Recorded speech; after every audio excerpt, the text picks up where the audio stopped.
David, raise your hand. This is a great book, isn't it, Jessica? Yeah. Good job. Hi. Welcome to the Ogden School District's Home School Connection series. In this video, we'll be discussing some ways of how learning at home can be supported. We, the school and home, share a common goal. That goal is to maximize your child's learning potential. It is very important that we work together to achieve this goal. Research has clearly shown that when the home is actively involved with their child's education, the following things happen. First, students are more academically successful. Second, they have fewer behavior problems. Third, they are more likely to graduate from high school and participate in post-high school education. I have asked one of our teacher specialists, Leslie, to share some ideas of how you can support learning at home and how you can help your child be more successful in the area of reading. The ability to read is a skill that we use for our entire lives. Learning to read is complex. In order to read, we need to know that we read from left to right on the page. We need to know how the letters and sounds correspond with each other to make specific sounds. And we even need to learn how to memorize words that don't follow a predictive pattern. All of this just to be able to read the words, sentences, and paragraphs. We also need to understand the meaning of words. Our vocabulary is very important for us to be able to comprehend what we read. You can see how important it is to help your children at home with the effort of learning to read. Here are some ideas that will help your young children, preschool to first grade, as they prepare to read. Observe how your preschool child is holding a book. Help your child to recognize the correct way to hold a book and that the letters go together to create words on the page. Help your child to understand that the words relate to what is happening in the pictures. Help your child learn all the names of the letters of the alphabet and the sounds that each letter makes. Some of the letters and sound combinations are easier than others.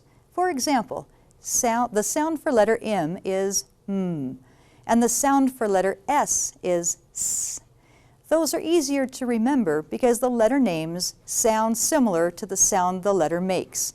An example of a difficult letter to remember is H, because the sound for H is H, and that does not sound like the letter name at all.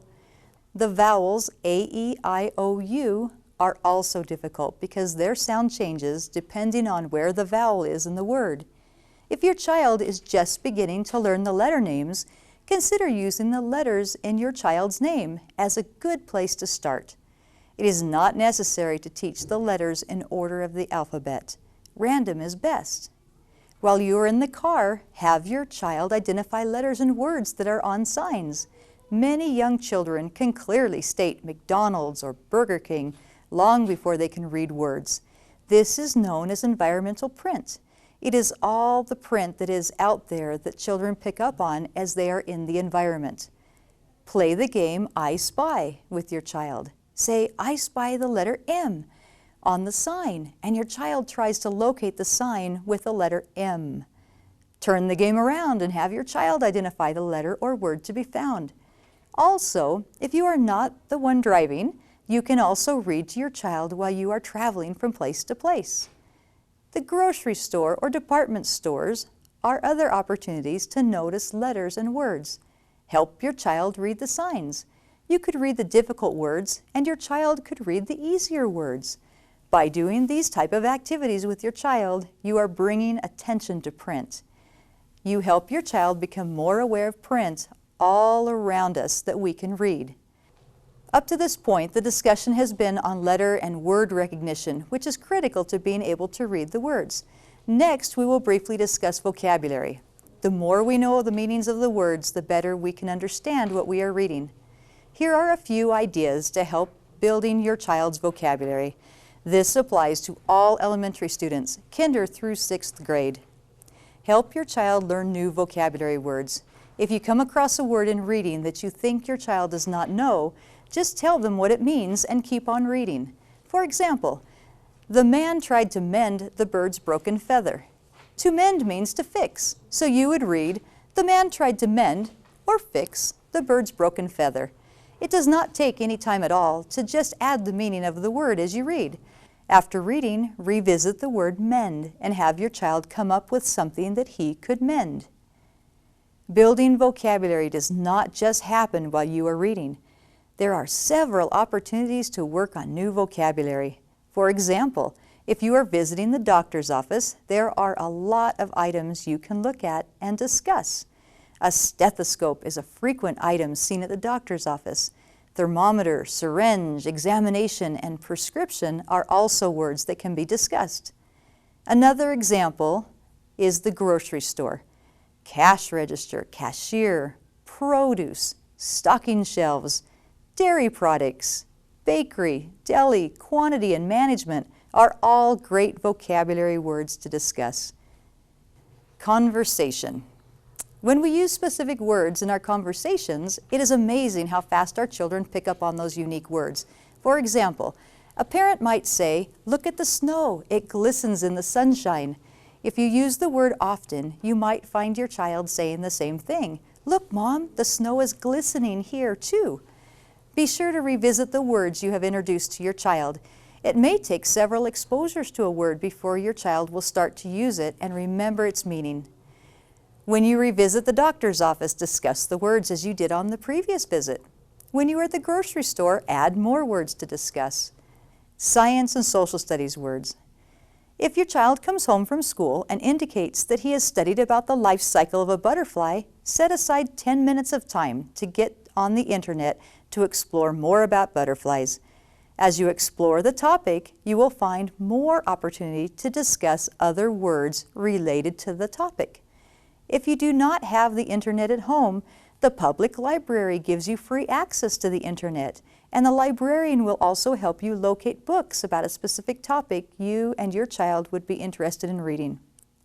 In addition to learning to read words correctly and learning the meaning of the words, another component of reading is comprehension.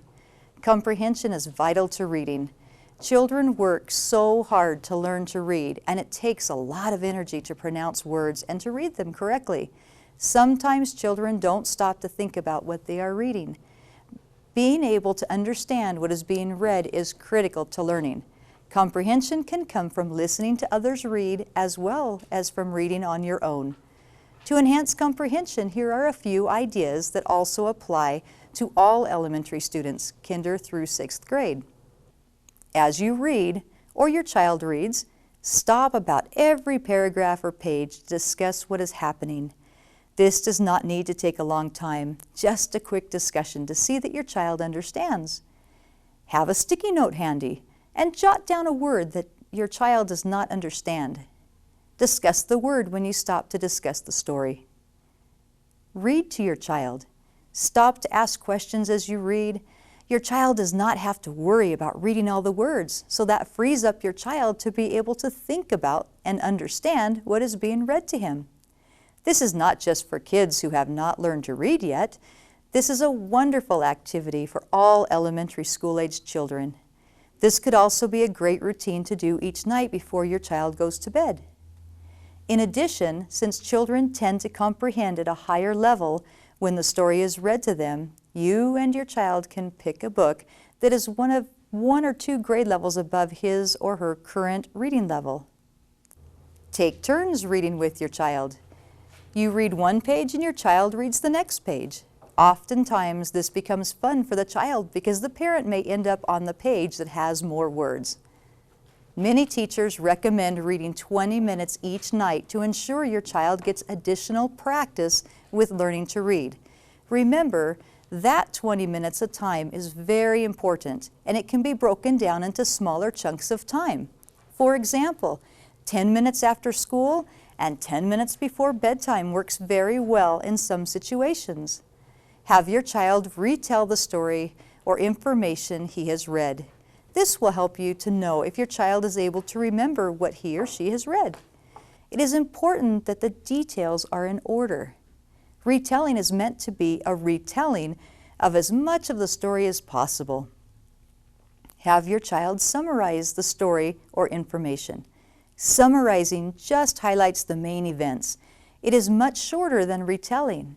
You can check to see if your child is able to pick up and pick out or sort out the important events of the story and not give you every detail. Don't forget about writing. If your child can write the word, he or she can read the word. An example of writing at home would be to write a note to a family member. This can be a short letter or a reminder note or just a sentence. It's a great way to have your child write and share what they have written. Pay particular attention to the homework that your child brings. Since homework is for practice, the skills learned at school, you can see what type of activities your child is currently working on and reinforce those skills at home. As you can tell, there are a lot of things that you can do to help your child with reading at home. Take some of the ideas that you have learned about today, try them, and add your own ideas that you create to increase the amount of time you spend with your child in helping your child learn to read. The main idea is to have fun. Children really enjoy the special time you can spend with them, and you, as parents, play a vital role in helping your child to learn to read.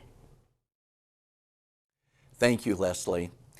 You know, sometimes I've heard parents say, my child really doesn't do well in math because I was never really good in math.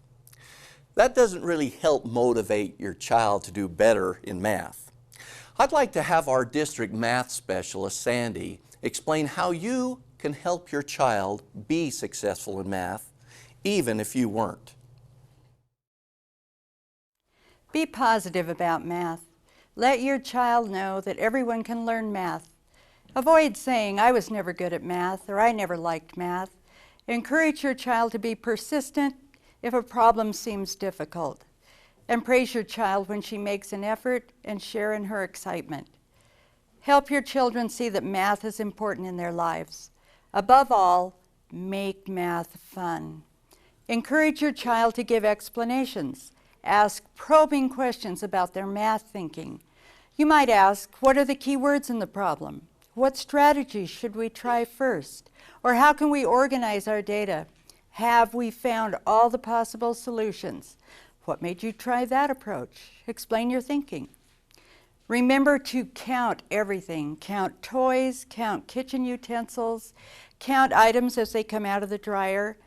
Point to and move objects as you say each number out loud. Try counting forward, try counting backward. Practice skip counting by 2s, 5s, and 10s. And don't always start with the number 1. You might start with an odd number, like 7, and have your child skip count by 2s, 7, 9, 11, 13, and so on. Another time you can roll 2 dice, one to determine what number you will start with, and the other to determine the skip part. Ask your child to help you solve everyday number problems, such as, we need 6 tomatoes to make sauce for dinner, and we only have 2. How many more do we need to buy? Another important skill is estimating. Estimate the number of steps from your front door to the edge of your yard. Then walk with your child to find out how many steps there really are. Count the steps out loud as you go. Or you might estimate the time needed for a trip. If the trip is expected to take 25 minutes, when should we leave? There are many math activities which are fun for both parents and students. One such activity involves math in the home and helps children understand geometry. Identify shapes and sizes by playing I Spy. You might say, I spy something that is round or rectangular or something that looks like a cone. Go on a shape hunt. Have your child look for as many circles or squares or triangles or rectangles as they can find in the home or outside. Do the same thing with three-dimensional objects like cubes, cones, spheres, and cylinders. Now another activity to try at home is called treasure hunt.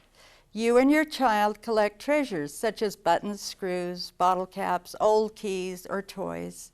Then sort and classify the treasures. For example, do you have all the same size screws or keys? How are they alike? How are they different? Use the treasures to tell addition, subtraction, multiplication, and division stories. For example, if we share 17 buttons among 3 friends, how many buttons will each person get? Will there be any left over? Or if we have 3 shirts that need 6 buttons each, do we have enough buttons? This activity provides practice with addition, practice with subtraction, multiplication, and division. Children can also graph these data on shapes and sizes. Then there's math at the grocery store. Try this grocery shopping game. Before grocery shopping with your child, gather containers of different shapes, cylinders such as cans of vegetables, rectangular boxes or prisms like cereal boxes or sticks of butter, cones such as ice cream cones or a witch's hat, and maybe some cubes like sugar cubes or dice.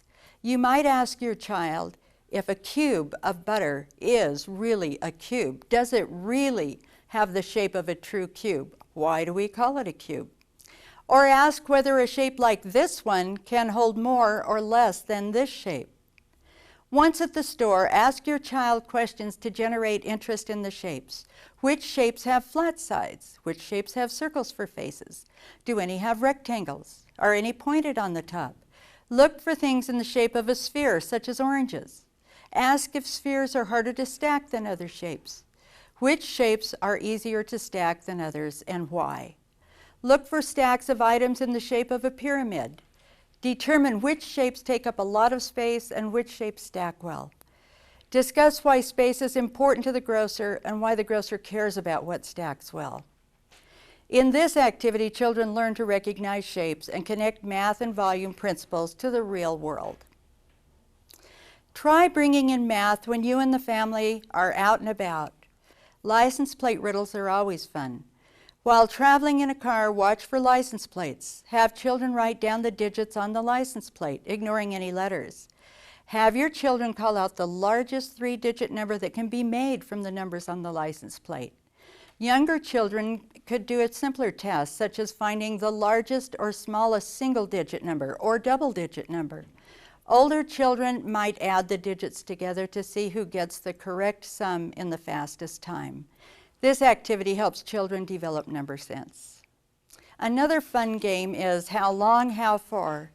Before your kids can ask, when are we going to get there, beat them to the punch. You ask them how far they think they have traveled and how much more you have left to travel.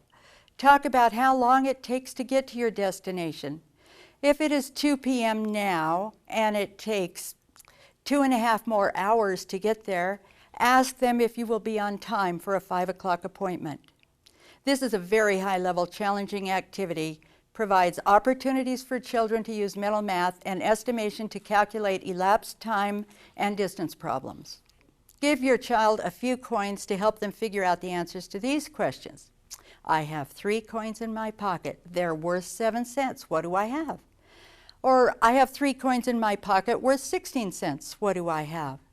I have 3 coins in my pocket worth 30 cents. What do I have? Or I have 6 coins in my pocket worth 30 cents. What do I have? They may say 1 quarter and 5 pennies, or they may say 6 nickels. Ask them if there are any other possibilities. Then tell them, I have coins in my pocket which have a value of 11 cents. How many coins could I have? They might say 11 pennies, or 1 nickel and 6 pennies, or 2 nickels and 1 penny, or 1 dime and 1 penny. This helps children to develop an understanding of patterns and variables and to know that there may be more than one right answer to a problem. You can also try this activity with cards. Write the numbers 1 through 9 on 9 index cards. Repeat this until you have 4 complete sets of numbers, 4 cards for each number. Each player alternates drawing 1 card at a time, trying to create the largest 5-digit number possible. As the cards are drawn, each player decides where to place the card and places it with the number facing up. For example, if a 2 is drawn first, the player might say, that's a low number, I'll put it in the ones place. But if the number had been an 8, it might have been good to put it in the 10,000s place. Once a card is placed, it cannot be moved, and the first player with the largest 5-digit number wins. This game helps children develop an understanding of place value. Now there's just one more tip for parents, and it's very important. Maintain frequent contact with your child's teacher to learn more ways that you can help your child at home and in your everyday adventures. Teachers appreciate parents who take an interest in their children's education. In short, be positive about math. Make those connections between mathematics and your child's daily life. Be supportive while your child is doing homework. Help your child master basic math facts. And above all, make math fun. Thank you for watching the Homeschool Connection Learning at Home video. Remember, even if you may not have time to sit down with your child to help them with homework, every parent can provide a learning routine. This is a structured time when the TV and video games are off and the homework gets done. Even if there's no homework sent home from school, this is a time when your children should spend time reading or doing other academic-related activities. And remember, let your child know how important learning is. I hope these ideas have been helpful. When the home and school work together, your child will achieve their full potential. Thank you and have a great day.